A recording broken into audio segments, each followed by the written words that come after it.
Howdy, howdy. Today I'm doing a post-mortem on the VL Turbo fuel system. And I'll show you what I've learnt so far. And I'm by no means any expert. I'm just doing this as a hobby. And but hopefully you can see what the issue I'm looking at straight away here. We have a surge tank that's getting fed into twin high flow 44 Bosch fuel pumps that immediately go into a very restrictive bottleneck. And what that does is gives a lot of back pressure and resistance back on the fuel pump here. And not only that, when that happens, that builds up, it pressurizes and creates a lot of heat. But that's not the only issue here. So you got two high flows immediately bottlenecked into one line that goes to a single fuel filter. Okay, can anyone see the problem with this here? Well, for starters, one of these should be on one of those. So I'm already half filtered and I've got a pressurized line already. So this is restrictive already. So this builds pressure. And not only does it build pressure, it also causes captivation as well, and it creates air bubbles that go up into your engine, makes your car cough and leans it out. You know, that's the sort of stuff that burns your pistons out and fucks your whole show. So when this doesn't matches the flow or starts to block up or gets more restricted, it builds a lot of back pressure. So it's creating the issue where you're leaning out the engine at the front. It's creating back pressure here. And because you've got twin high flow pumps pushing in, it's got to go somewhere. It's got to go somewhere. And the only other place for it to go is it will push out through the threads and start to weep out everywhere, like a garden hose. And what you're looking right out here is you got bare wires. Look at this. So I've got spark and I've now got leaky fuel all over the place. And I'll show you photos where these are caked. They are orange. They are caked in fuel residue. Okay, so I'll be chasing my tail here. And I thought I had just simple issues because due to these pumps now having a lot of resistance and pressurizing, they get extremely hot. And when they get extremely hot, the fuel gets extremely hot. And that's when you start also, you know, that builds a lot of pressure too, because you'll start to get the fuel to boil and gas and, you know, get it to an even more ignitable temperature. So this is getting red hot. And I thought that I had this problem where they, because, oh mate, yeah, this was the full suicide bomber kit, this car. Anyways, that's a battery terminal. So when you go around, when you do your first drift, it goes across and nerfs out your fucking thing. And I thought that was a problem because that I burned all my relays in the boot, or fuel relays. So I thought it was from the earthing out.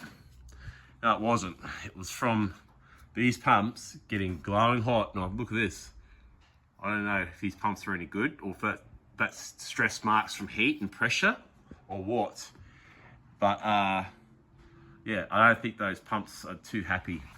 And yeah, the hand grenade kit. Suicide bomb. But yeah, back in the day, my first problem was this creates a lot of pressure. When this is all blocked up, there was one return line here, and that was going back into this main tank through here.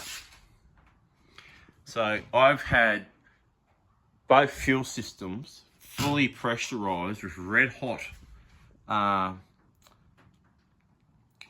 petrol, and here was a sealed, and I thought it was just ethanol rotting away the fitting, which created the leak, which took me ages to find this leak. And all the fittings were tight. There was lots of residue, but because all the fittings were tight, you didn't assume that it was leaking from the fittings. And I should have checked it while it was running, to be honest. But anyways, backyard hackery. But anyways, that was the leak that come from there. So I'll be chasing my tail for quite some time to figure out the situation. And it wasn't till I dropped this fuel system out, and I found this hidden, like it was hidden, like you couldn't see it if you had that up on a car lift. So yeah, realistically my plan is now I'll delete that from there. I really should have something in between the main tank and the surge tank, or a filtration system in the intake. I'll be probably handling it from now on and just using a filter on a funnel. Ideally, and the tuners will probably freak out, but I'll put the filter after the regulator.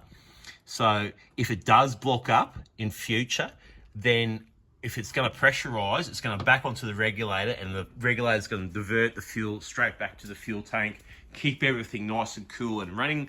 Also will keep my fuel pumps from burning out, and the car would just simply stall out. So, and then I'll know straight away, one of the procedures, I'll come up and I'll check this and say, oh, there's pressure there, but I know there's a blockage between there and the motor then, so that's happy days. So I'm going to run with that.